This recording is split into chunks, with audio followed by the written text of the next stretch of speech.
We are going to go to break. When we come back, we are going to be on with a very, very special guest today. Our guest is an editor. His name's Greg D'Angelo. He got his start in radio. He's worked, oh my God, like I'm looking through, he's got a long ass bio. I'm excited to talk to him. Then let him decide which ones are the ones he wants to talk about. All right. So, I'm Summer Helene. Yeah. We are on with my co-host, Paul Michael Boland, host of The Militant Moderate. My House is a Flaming Disaster. We'll be right back after this. You are listening to Behind the Scenes with host Summer Helene. To connect with the show today, please call 1-866-472-5788. That's 1-866-472-5788. You may also send an email to bts@summerhelene.com. Now let's go back behind the scenes. G'day, guys. Welcome back to Behind the Scenes. I am living my nightmare, and we are on with my co-host, host of The Militant Moderate, Paul Michael Boland, and our very, very, very special guest, Greg D'Angelo. G'day, Greg. Welcome to the show. Hi. Happy Good Friday. Thank you for having me. Thank you. How are you? Boy, things have gotten weird since we're all in quarantine. Things have gotten very strange. So we're alive and we're healthy. So we'll call that a win. Yeah, absolutely. I mean, if Jesus were alive today, he'd be on lockdown, right?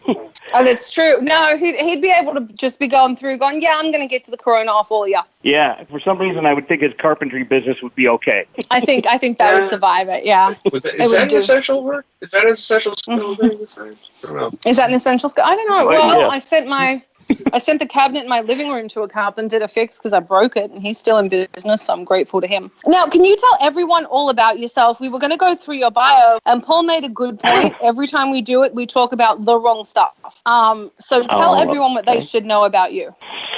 As far as currently, like what I'm up to right now, or just everything I've done? What are you up to currently? Tell everyone about yourself, who you are, where you come from. Currently, okay. I started in L.A. I was born and raised in Glendale out there in the Valley, and got into radio. My first job was with American Top 40 with Casey Kasem in Hollywood there back in 88. And after a while of being there, I got into DJing nightclubs around Southern California, Northern California as well. And then I eventually moved to Arizona, DJed in nightclubs there. Had a TV dance show that we eventually did nationwide on the E! Channel at one point. That lasted a couple of years. What show was that? It did a lot of things. It was called House Party USA, and it was on late at night, early in the wee hours of the morning on a Saturday night.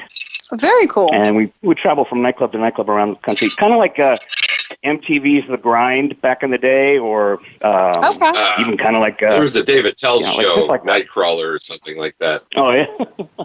Yeah, I've never really been a club guy, so, yeah. Talk nerdy to me, Paul. Right. You're getting it. And then I've done some other things with, private events, opening for bands like Kool and the Gang and Smash Mouth as a DJ. But then also I've done some video editing, currently editing a pilot for a TV dance show right now, which is funny because that's something I did 20 years ago. But everything comes around, and what's old is new again, I guess, for a new generation. Yeah. And then I also have an entertainment company out here in Vegas. Oh, cool. What kind of entertainment do you do? Well, we do anything from DJing in casinos, private events, weddings, and then also film commercials, TV shows, promotional videos for Caesar's Palace and other casinos as well. And I do numerous services for trade shows or corporate events here in Las Vegas mostly, and then sometimes I'm in LA occasionally. Now, how are you holding up with the quarantine and everything else going on? The social detox.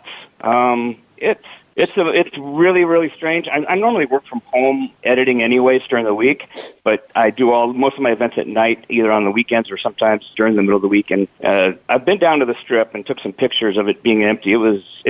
It's eerie. It's like really straight out of the movie. It's like out of the movie I Am Legend. Like you're the only one walking around. Why can't we get all of the and road construction done now. Yeah. Money. Yeah, Well, especially what's around the old White Lake. saying? So people are trying to edit things. They're trying to put up their videos. The next big star is going to come off TikTok. I'm never wrong about this stuff. This is my job, to predict all this junk. The next big star is going to come off TikTok. So I'm going to ask you, Greg, what do you think about what's the easiest way to learn to edit? Because I have people asking me this all the time, and my response is, and apparently that's not very helpful. I mean, YouTube is amazing for tutorials. I mean, literally, YouTube has put out the how-to book type series for anything: how to fix your dishwasher, how to fix your garbage disposal, how to change oil in your car. It's literally put all those how-to books and videos out of business because you can find anything you want to. I've fixed my air conditioner or cleaned it and changed out a canister of the Freon in that through a YouTube video. So same thing applies to like video editing. If you want to learn a lot about video editing, tons and tons of free tutorials on YouTube to just take a gander at and just the guy I'm talking to on Twitter said, "What if I'm really, really stupid?" So he's what if he's really dumb, not good at following? What is the easiest program to use? They chase something shiny around the backyard. Okay, but actually, I could use an answer to this question myself. So. Paul's like, tell me too. I like that. I think for Mac, like iMovie is pretty basic. I think it's so basic that I think they make a version for your phone. They do. It's super easy. Like drag and touch and you tell it where to cut edits and things, and you can have multiple tracks where you can put an audio bed or music bed or anything, sound effects or vocals, and that's on your phone. You could use that. But Final Cut Pro for Macintosh is not really that difficult. Then you start getting into other things like Adobe Premiere, which for some can be easy, but if you're not technically savvy, you'd probably want to start with maybe iMovie and then maybe bump up to Final Cut Pro. I like that. Now, for people that are trying to put together good TikTok videos, you do events, you've DJ'd. TikTok, I'm telling you, the next big star, Justin Bieber came off YouTube, the next one's coming off TikTok. What suggestions would you make for people that are trying to put together unique videos to get attention? Anything these are Twitter of questions. Interest and different. Yeah, I mean, it's humor. You can never lose with humor, obviously, but anything that's just eye-catching and try and do quick edits maybe. If you hold the camera for a long time, people in one shot, people tend to tune out if nothing's happening. Yeah, you want to grab people's attention right off the bat in any kind of social media video because a lot of times they'll scroll by and they'll see it, but maybe not turn the audio on for it unless it got their attention and they want to see it because you only have a couple seconds to get their eyeballs fixated on your stuff. I like that. Now, where can everyone find you on social media? Because we always get to the show and we miss it, the end of the show and we miss it. So before we ask any more questions, where can everyone find you? I have an Instagram for the business. It's Elegant Entertainment Vegas is what you would type in to search me. And then I have my own website, elegantlv.com for Las Vegas. That's pretty much it. I don't really get on Twitter or anything like that. I try to do everything because most of what I do is visual. I never really got a Twitter account, and I don't want to be distracted by it. So I stick with Instagram. That's a good way. Instagram's a good way to go. You should put up some tutorials on TikTok though on how to DJ. People are really actually looking for that. They're trying to learn new skills. At home, because I've had people sending me videos like they're trying to learn to DJ and oh my God, they're bad. They're really, really bad. So someone telling them how to do it properly would probably be very popular. I was going to say, if you want to learn like how to DJ and things, it's not so much technique and everything like mixing skills and stuff like that you can constantly try and hone your craft and become perfect at it. That's great and everything like that. But in the bottom line, it doesn't really matter how well you mix song from song to song. It's more important about what comes out of your speakers. And if you can program your format or the musical selections to women, let's say if you're in the public arena, not doing it online, but if you're out doing an event or a nightclub or anything like that, you want to cater your music format to women because wherever women are, guys will follow. That's really clever and also very, very true. We do that in movies. Like, well, how do we get the guys in? Take the top off. How do we get the girls in? Put in a cute guy. I promise we'll get the guys in. We can get in twice as many guys. Yep. We can get in twice as many guys. You can ask Paul when we were doing a show about 50 Shades of Grey. He quite valiantly went and watched the movie. He looked like a creeper.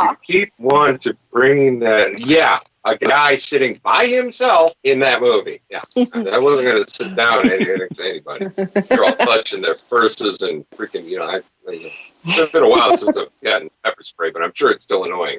So, Now, what would you want to say to anyone that wants to get into the entertainment industry, get into what you're doing? What advice would you have for them? Because I wear a couple different hats. So I would start off with being passionate about one thing. And eventually, if you become successful at it, or if you get tired of it, then move on to something else.